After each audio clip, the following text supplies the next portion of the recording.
What is up, YouTube? ZiggyNo back with another live show. Hope you all are doing well, staying healthy. It is Dallas Card Show week, so if you're down in Dallas, can't wait to hear your videos, your stories. I think it's awesome. I think it's pretty cool. I won't lie. I'm a little envious. I would have liked gone down. To be honest, I wouldn't have been going down to buy or sell. I'd probably been more or less going down to network, and that just didn't make sense to me right now. Listen, got a great show for you guys today. My goal is to keep these shows to about 30 minutes. Try to monitor some chat, answer some questions, leave some time for questions at the end. I will also be following by answering questions that are in this chat maybe next week. So again, we'll try to keep this going weekly. Right now, for me, my weekends are kind of flexible, because I'm a weekend dad. So with sports going on, I'm doing something every weekend. So I don't know what day, but this will be happening. What's up, Red Cape Sports? Thanks very much for tuning in, man. Okay, so here's what I'm going to cover today. I got a really good week of stuff to cover. NFT. I'm going to talk about a specific video and why I think it's important for you guys to check it out. I'm going to talk about what I think could be my new local card store. And I'll explain that to you in a moment. I also want to do a little legal update on some stuff I heard from Sports Cards Live last night that I thought was really valuable, right? We've all heard about the PSA trimming scandal. Well, let's talk about that in a few moments. Also, to talk a little bit about Brian Gray. Is it right? Brian Gray, CEO of Leaf. Bought ProSet, some of the things coming up, just some of his conversations, some insights there. You might actually see him down in Dallas if you're down there. And then also we'll talk a little bit about Star Stock, right, for beginners, and COMC, C-O-M-C, for beginners as well. People get in the hobby. But that kind of ties back to have an idea under local card store for doing more stuff for the kids, doing kids stuff. In fact, idea, and I'll get to some more virtual kids workshop for the summer. Okay, other topics. Where are my cards? Right, I'm gonna go over this just because I was thinking about. I have so many. I don't have a lot, but I have cards in different places. I have cards at PSA. I have cards at Star Stock. I have cards at COMC. I have cards everywhere. And then I'm going to talk a little bit about at the end my tip on what to be buying in sports cards. And I'll also talk a little bit about affiliate links that I just want to mention as well. Okay, so let's get into the show. I got a little running ticker, about 2 minutes in. Any other questions? How do you get info on upcoming sports cards expos in California? Great question, Ziggy C. There is a gentleman I've talked to who does post local card shows throughout the entire country. I'll look for him. I start with Google. I'd also start with, Comeback Card Investor and Sasha T are both big on the West Coast in the LA area. Both of those guys might know some card shows. I think you can ask them or reach out to them. But we'll find out, Ziggy C. I will find out just because you got my name and I'll remember that. So we'll find card shows for you in California. I will say for me, there's a big one coming up in our area, in the Northern Virginia area. I think it's April 10th or the 3rd. I can't remember which week, but first or second week of April, there's supposed to be a show here. So I'm looking forward to that, and several small shows. Okay, so let's get into this content. Okay, I watched a video yesterday about, and I've watched a lot of these NFT videos and Top Shot videos. And first thing I want to say is I just find it interesting how everybody's an expert. I mean, everybody knows this, right? They're just geniuses, right? Everybody could tell you which ones to buy, sell, trade, why this. And I'm just joking, right? The most valuable video I've listened to is from House of Cards. That's H-A-U-S of Cards. And I'll drop a link in my video tomorrow, today, or whatever. House of Cards did an excellent video just explaining what an NFT is. Okay? And I think that's very important to understand that. Because once you understand what an NFT is, then you can make the correlation to what, if any, value does it have in Top Shot. So here's what I got from this. And again, I'll just give you my background. I'm a geek. I'm a technology geek. I have a cryptography background, which is funny. Didn't understand Top Shot. It didn't correlate, right? And let me explain that. Blockchain, the primary value of blockchain was to basically distribute ledgers. Instead of having a central ledger, have a distributed ledger. And that concept was to be something that's public, that everybody could access, that wouldn't be tampered with. You couldn't counterfeit stuff, right? So if a ledger said I bought it and you bought it, there'd be a record. That was very important. Distributed ledger means no one person can counterfeit it or F with it, right? Very important. So what is NFTs? What is Top Shot? I didn't understand. What does that have anything to do with blockchain? Okay, here's the correlation. As House of Cards makes a comment, he goes, look, the reality is it's digital art that drives this. If I make a piece of art and I want to sell it, if you can be copied or whatever, I need a way to protect it, right? So a token with blockchain helps me protect it. Now, the token isn't actually the art. The art is over here. Here's the art. The token is basically the ledger, the blockchain saying, this is the art. Here's the metrics or all the measurements or whatever the details of the art are, right? And here's a code about it, right? A blockchain. It was created by Ziggy. It was passed to Frank, and Frank bought it for this, right? That's for the blockchain. And that blockchain gets distributed. The token access to it, I guess, is distributed. Okay, follow me? So very valuable. Makes sense to me in the art world. Cool. Okay, so what's going on in the sports card world? And House of Cards hits us on the head. You have to think it's not a replacement for sports cards. It's, again, digital art. It's photographic art. It's video art. Do you find this dunk to be artistic? And they only made 100 of this image angle, whatever it is. If you find value in that, there's a token. You can buy it. You can trade it. Now, what I think is interesting here, and I ask for anybody who has any information on this, is Top Shot the only one that started using numbering with NFTs? And what I mean by that is, you've got like number to 1,000, number to 49, number to 35,000, right? That's a sports card serial numbering thing that I think transferred over really well to NFT. I don't think CryptoPunks did that. I could be wrong. I think CryptoPunks, what's up, Costa Rica? I'm coming to visit you, man. You're on my list for 2021. I don't think CryptoPunks are other ones numbered, and I might not sure, but that is what I'm looking at. This is, look, NFT, you have an artwork of Zion doing a dunk. That's pretty cool. Hey, I'm going to sell it to you. You can buy it? Oh, yeah, cool. I license it to you, and that's another key thing, right? Licensed and sold to me. Okay, so let me take a step back. The other part I got from this video was licensing. Again, we're licensing art. What's the value of the art? It's, well, who's the art creator, right? So that piece of collage that sold for a lot of money, there was some tie to the artist, right? The artists have had to have some prestige for that valuable art to go. If I make an NFT, it doesn't have any value, right? Same with Steve Aoki. He can make one that has value because he's got a name and an audience, right? So value, or the endorsement behind the NFT, is also very important for it to have that futuristic value. Now, that being said, I'm not bullish or buy or sell on NFTs. What I will say is I think they're being misused in this way. I think there's a better use. And again, I'll go back to House of Cards. He makes an excellent video here. Why not use NFTs with our slabs? So for example, when I slab a card, okay, PSA should send me back an NFT, a digital copy of my account. Here is your digital token of the PSA, a little picture of the card, maybe a serial number, and I have the card. Now, if I sell the card on Facebook or whatever it is, I can also transfer over the NFT. You'd want that. Hey, I want the NFT on it too. Absolutely. It's like getting the digital certificate of authenticity that goes with the PSA slab. And what does PSA have a problem with? Or these, not even PSA, but graders, they have a problem with counterfeit slabs. People making, stripping out serial numbers. It's easy to make fake stuff, right? But if there's an NFT that's got a blockchain with this publicly distributed, record to the slab, boom, right? Is anybody else following this? And again, this is not my idea, dude. This is House of Cards. And this came up the other day. Somebody was talking about, PSA and what they can do. So listen, if you are a grading company out there, get innovative, guys. Tie an NFT to your slab, and you will add value to your customer base. I really think that.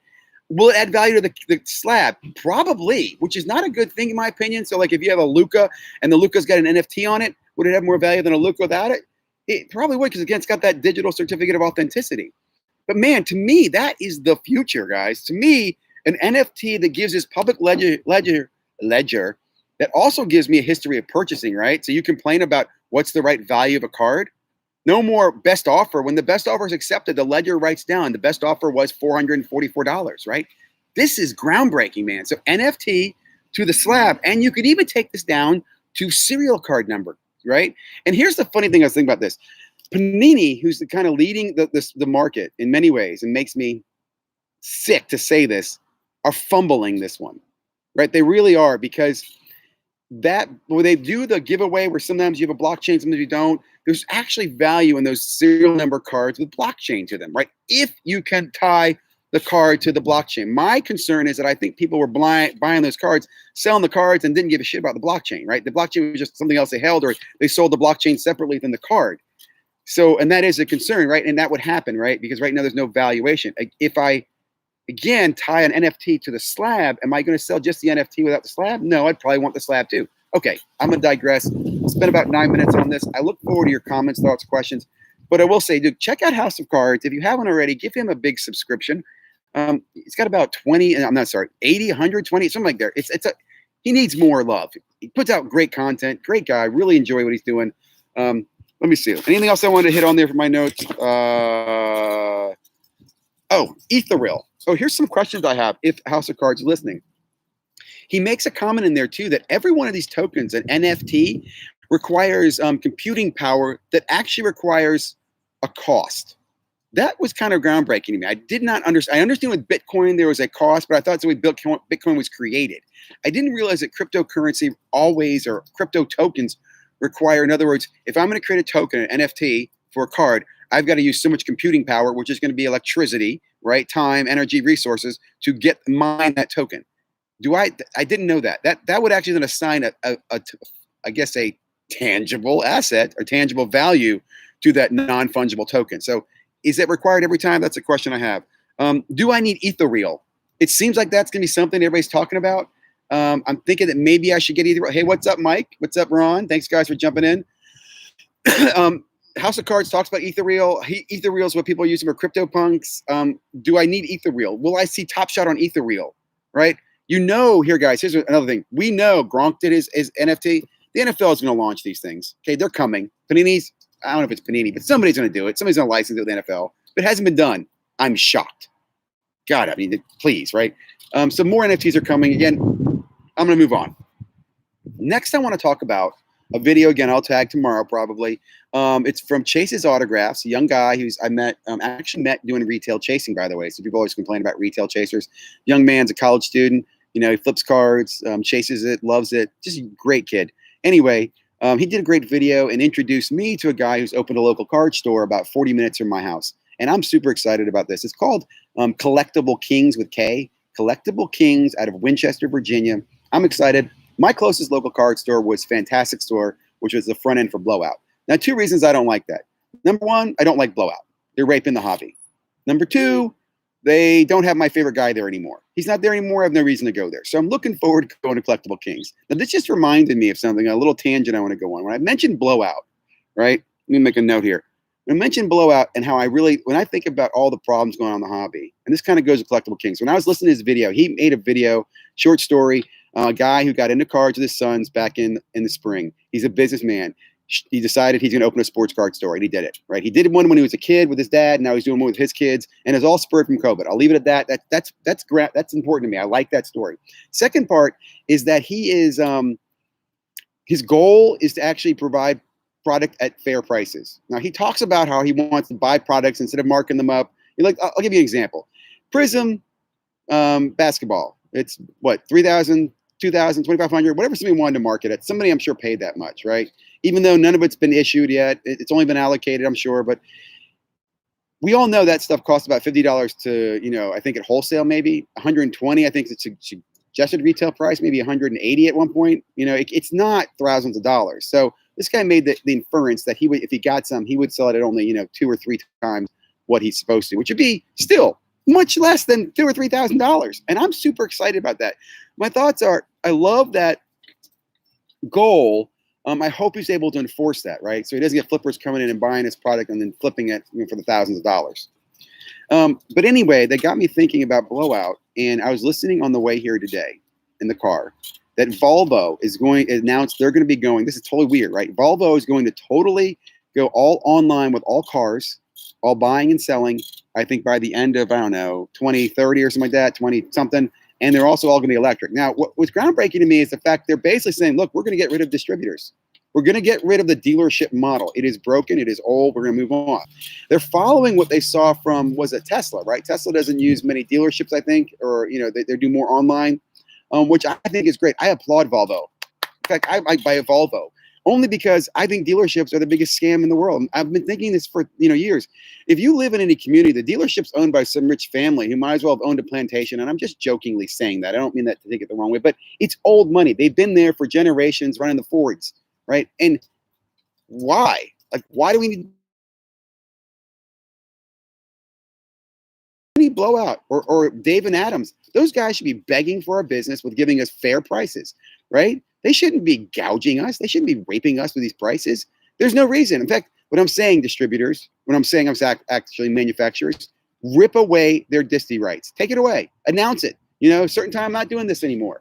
Here's another thing. Go back to this conversation with the gentleman from Collectible Kings and Chase's video.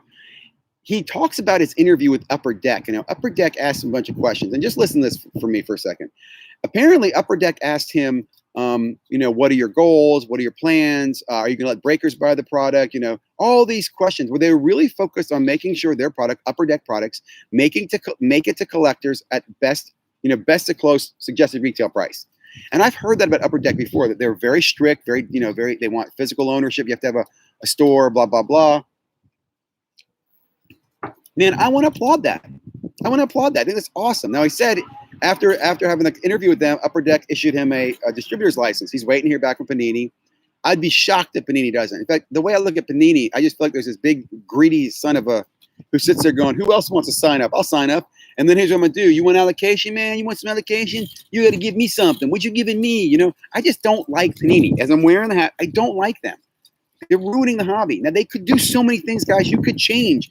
You could really take a leadership role in so many ways. You can make this better. You could preserve the hobby for the future, but you don't. Anyway, that's my tangent on the Volvo changing distributors, why we need to get rid of the blowouts, which is why I'm using my local card store. In the future, hopefully, will be Collectible Kings out of Winchester, Virginia. I haven't been there yet to meet the guy. Drove by, saw the store was closed, and I will go by there soon. But very excited about that. Really excited. And I push you guys, if you haven't already, go to your local card stores. I think a lot of you can even attest to this. Your local card stores, if they can, they'll give you the best deals they can. They want your business. They want you to come in. Here's what they don't want you doing. They don't want you buying 5 boxes and leaving and then come back and tell them that you sold them for $50,000, right? They want you to sit down, open the box, and share the hits and talk to them. That's what they really want. So if you do more of that, I think you're going to have a great time with your local stores. Okay, let's move on. I want to hit on where we are right now in time. About 16 minutes? Okay. Any questions here? Thank you guys very much. Panini is killing the hobby, man. They really are. They really are. And again, they're also fumbling. They seem to. Here's a funny story on the legal side. So Sports Card Live did a video last night. Jeremy had, I forget the gentleman's name. I'll post these in my video later on, but gave a great legal update on what's going on in the hobby. And the few things that I caught which were important was, number one, everybody hears about the PSA trimming scandal and what's going on there. Someone's suing, the Savoy guy is suing PSA, and he's suing PwC, and he's suing Probstein. Here's what I got from that. Interesting facts. And you listen to the video from Jeremy last night, you can hear this, but the guy made an assumption. He's basically claiming that a card he has is altered. He has no proof of that. He's just making a claim. I think this card was trimmed and you guys graded. That's his accusation. That's it. It's an accusation. He hasn't provided any proof of that. He's very, very skeptical about it. I don't know. It seems kind of shady.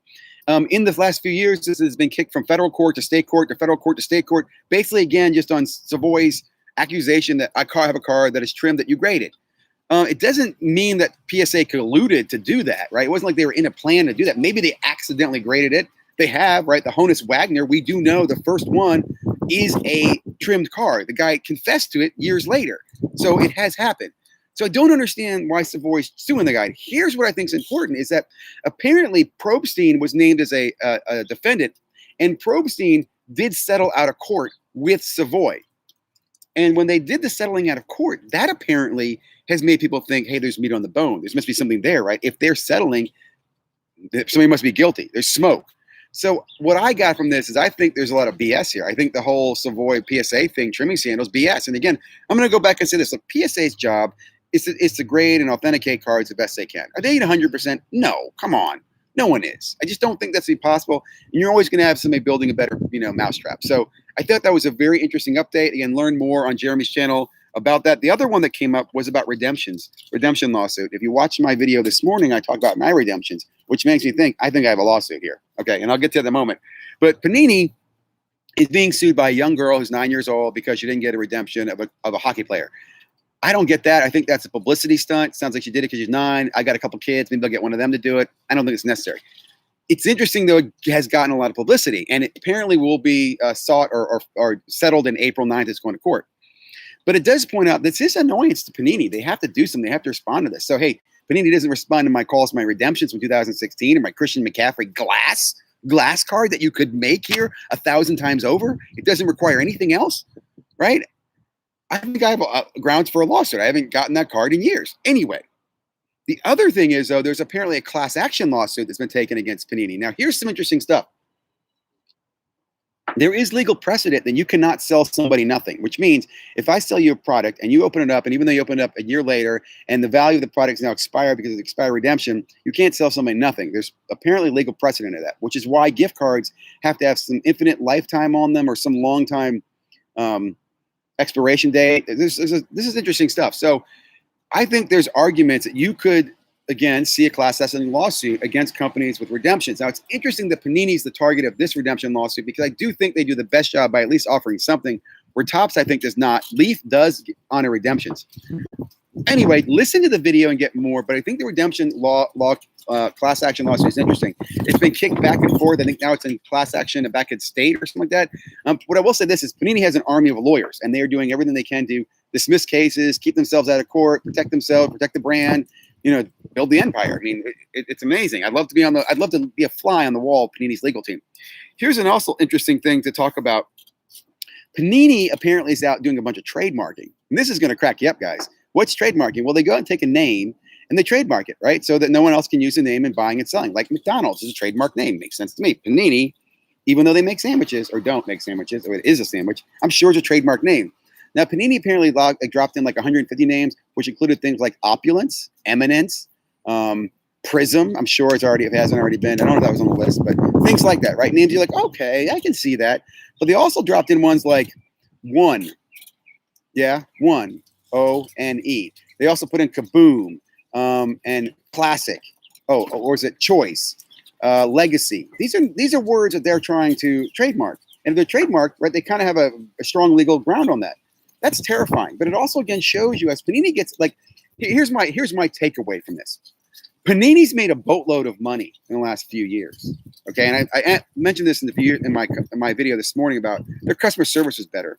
They've done absolutely nothing to invest in customer service in those years. And I think that's a disgrace, right? I think that's the biggest issue. You've obviously invested a lot in lawyers. You are lawyering up everywhere. You're suing, you're blocking, you're defending, you are everywhere with lawyers. But you can't spend some money on just basic customer service. I mean, customer service, I think, is key. Other than your public service, your public face is horrible, right? I can list the guys, right? I can show you videos of your VP of sales, your VP of director of sales, your VP of marketing. Sitting there, they look like fools. Okay, they say things like, "We're trying to protect suggested retail price," and you're not. You lie, right? They say, "Hey, we care about the collector." You don't. You care not about the collector. You're all about disty and making sure your bonuses are paid, right? You talk about how you're trying to be innovative. You're not. You're not being innovative at all. My favorite video, again, is August of last year when the VP of sales laughed about how he took sales at Walmart in 1 month from 2 million to 7 million without increasing the price of the product, which he basically says, we just made more product. This man, they're overprinting. Okay, let me move on. I don't want to beat the hell out of this, but my point is with the legal stuff, it's interesting to see that Panini is lawyered up everywhere. Here's an interesting thing too. There is apparently a law in California where if you sell faulty or fake authenticated autographs memorabilia, you can have to pay 5x the value of the item. And the biggest one would be some like fake autographs. Now it's interesting. Remember the DAC auto pen? Why did that never get sued? I know Panini came out and they issued replacements, but did they really? Did they cover it all? Did they really? I don't know. I thought they got off easy on that. Okay, 23 minutes. Let's go ahead. Next, I want to talk about a little bit is Brian Gray and Leaf. I'm going to go ahead and cheer for Brian Gray and Leaf because first of all, he's so accessible to the collectors. I think that's awesome, Brian. You talk to people, you tweet with people, you're involved in people, you're on channels. I think that's awesome, man. I really appreciate that. I don't really use a lot of Leaf products, but I'll look into doing more. I'm cheering for you with you just bought the Pro Set trademark, which they talked about that last week. I think that's awesome. My only comment is you scare me sometimes. You're so bullish, man. You were so bullish, right? Like he was talking this week about taking $250,000, and I want to say sit in cash down to Dallas to spend. So I don't want to upset you because if you ever see me, I'd like for you to spend some money on my stuff. But I just caution people, man. You're so bullish. It worries me, Brian. But again, I do love, and for everybody's listening here, I want you to here's my thought. I'm spending less money on these guys and spending more money in other places. Upper Deck, I'm spending more money Upper Deck, right? I'm looking for those precious metal gem cards coming out this spring. I don't give a damn who the cards are. I'm going to chase those. I really like Topps, and I'm going Topps soccer as much as I can. Like Topps soccer. Not that I even know it, but I just like Topps. And baseball as well. But I'm gonna spend some money on Leaf. And I want to again give a shout out because again I think to myself, Brian Gray has like the dream job. If I could you imagine going to a card show and being like, just buy $250,000 of stuff? And that's for Brian. If he buys it and doesn't want it, he can just repackage it, right? He can, what's it called, buy back it, whatever. So he's in a really good place. But that's just a dream job. I envy that. Okay, let me talk a little bit next about Star Stock and ComC. So back to the local card store and what Chase and PJ are trying to do they want to get kids involved in the hobby and collecting. I'm actually going to recommend doing a workshop with them this summer, maybe inviting kids virtually on a Zoom where we can all like open up cards. Like, here's my thoughts, and you guys send me some ideas on this, right? Join this kids club, right? I'm going to host it. I'm going to put together packs for everybody at cost. I don't want to make money on this. I'm going to send it to you. You're going to get, some stuff to open up. We're going to open up on a Zoom live together. We're going to talk about it. We're gonna give recommendations. What I'd like to even do, honestly, right? I thought to myself is like, if I got 12 kids, is have those 12 kids send their information and have a ComC and a Star Stock account open to both of those kids, right? And maybe like have the dads, hey, each account gets funded $25, right? So on the workshop, you come and you get to open the packs. You get to log into your ComC account. You get to log into your Star Stock account, maybe buy or sell cards. And you also get to open cards that you can either send to both, right? Because as you open your pack, you might get a cool refractor, but what am I going to sell this? Hey, let's sell that to send it to ComC. Hey, I got a really cool rookie. We're going to send that. I'll send it to Star Stock. So I think that'd be a really cool workshop. I'd love to get ComC and Star Stock involved. I don't really need them. I think, again, with some parents to that, we can make that happen. But give me your thoughts and feedback. But again, I wanted to make it a fun, interactive, seed planting, virtual sports card for kids. I bring that back to, and I'll do a video later this week probably on kids. And again, the story that PJ tells about him collecting cards with his dad and running a shop and now doing that with his kids, man, just hits home because I think that's what we like is we can all relate to something. Either we are a kid and we're thinking about our own kids in the future, or we were a kid and we're thinking about our dads. It's just this I don't know. That's a cool thing. I really dig that. Okay, so again, thinking about ideas for that. Here we are in time. Perfect timing. Okay. So in closing, got the last few minutes and I'll look for some questions here as well. Yeah, dude, Theo, I'll be honest, I'm frustrated too. I am too. I'll be honest, I have not been spending a lot of money this year like I have in the past for personal reasons mainly, but also just because I've been discussing. I haven't bought a single Panini product. I have been in a couple breaks because I'm a breaker. I mean, I'm not a breaker. I'm a breakee. I like doing breaks, which I'm not even talking about right now. That's a whole new story. But I have bought in a few breaks in the last few months, and I enjoy that because I like getting cards for my teams, right? Like I got the Bucks in a few breaks, and I got some cards that I'll keep and can sell and stuff. So, but I agree with you, man. The hobby's getting really sad, but I do think things are going to change. I really do. I do think that's going to change. Okay, so in closing, let's talk about where are my cards. And I was wondering about this because I was looking at Alt. I did a video on Alt, and they've got this idea of this vault where you send them their cards and they hold them for you. And my biggest problem with that, and I'll tell you right now, the biggest drawbacks with both ComC and Star Stock is that the cards are out of your possession. So that if something changes, you can't pivot fast, right? So for example, if I have a PSA 10 over in Zion in my Star Stock account, I'm only gonna get what Star Stock people are gonna pay for it. I can't take it out and put it on eBay if it starts selling eBay really fast. Now, right now the markets kind of stay together, but you're frozen there. Same thing with ComC. If I have cards in ComC, and especially right now with how terrible shipping is, if I want to get that card out or move it, that's not going to happen. I have to sell it at ComC's prices, right? And I've learned this when I tried to move cards from ComC to Star Stock. I think I did a video back in January of that, right? I'm still waiting to get those cards into Star Stock.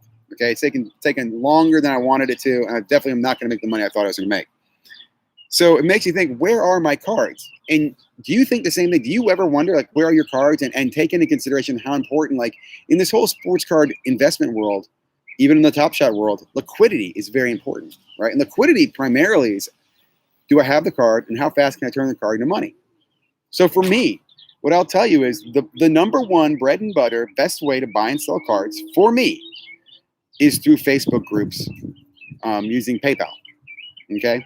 I'm just share a little tip on that. And I will say this, it's something you can't go do overnight, right?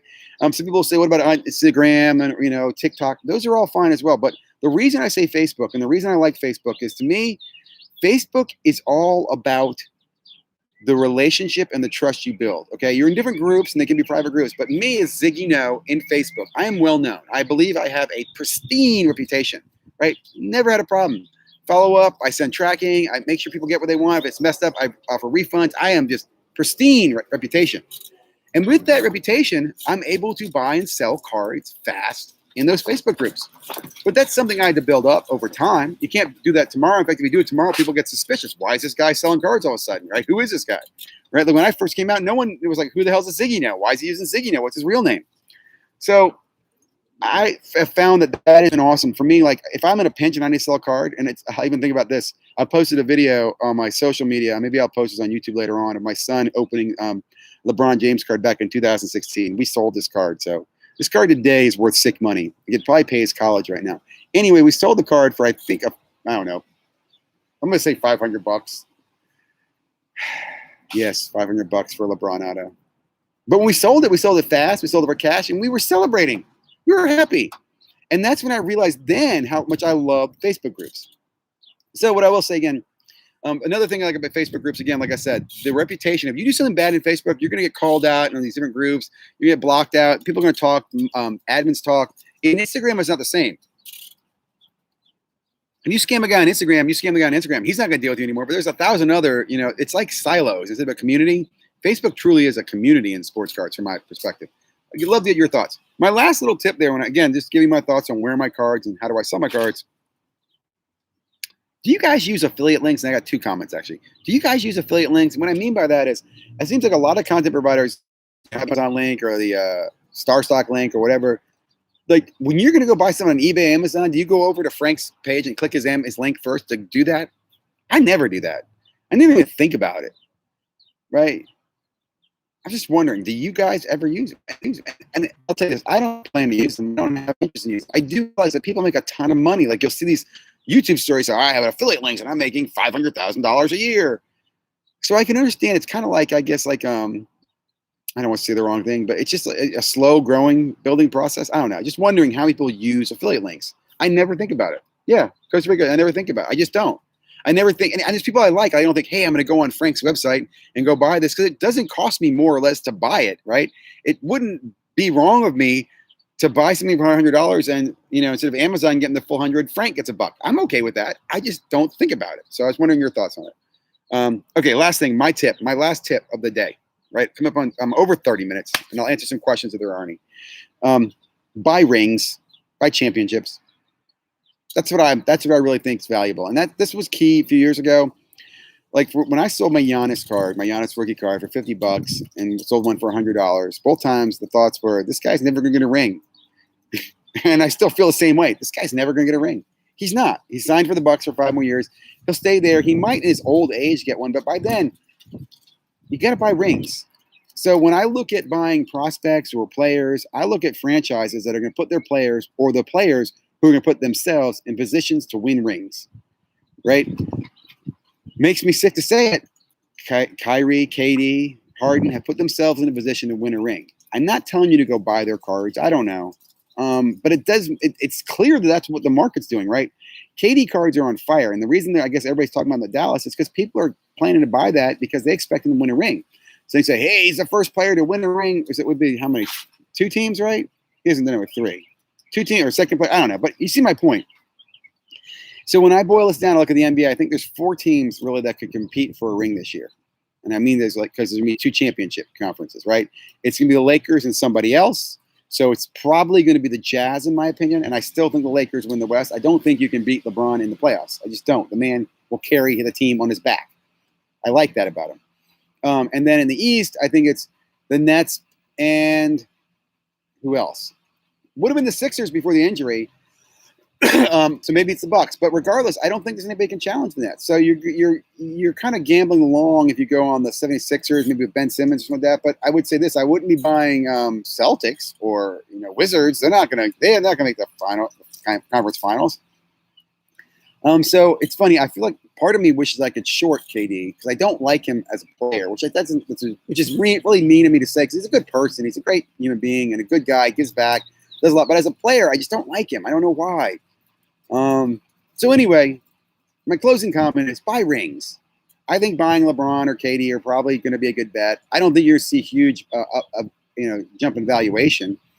In fact, I really think, again, we're at the height of the market and, things are big. And my question is, you got to think to yourself, if you stopped collecting today and you put everything in a box and you came back 15 years from now or 10 years from now, what would have value and what wouldn't? And you can be lying to yourself if you really thought everything's going to have value, because we did that back in the 80s and 90s and even the 2000s. People did that. And not everything did have value. So keep that in mind when you're buying out there. You don't just buy all-stars and rookies because they're hot right now. Like Zion and Luka, if I was looking at the two of them, I think Luka's franchise is in a better place to make him a champion. I think Zion's career is a better place for him to find a championship. Like, I think he'll leave. Sorry for the background. I think he'll leave after his rookie contract with the Pelicans, and then he'll sign where he wants to win a championship. Okay, that's it, guys. In closing, I hope you enjoyed this week of live chat with Ziggy. I'm gonna have to name the show sometime. I do plan to do this again next week. If you have any comments, questions, please put those in the chat. Please let me know over the week. Got some more good stuff coming out this week. Super excited.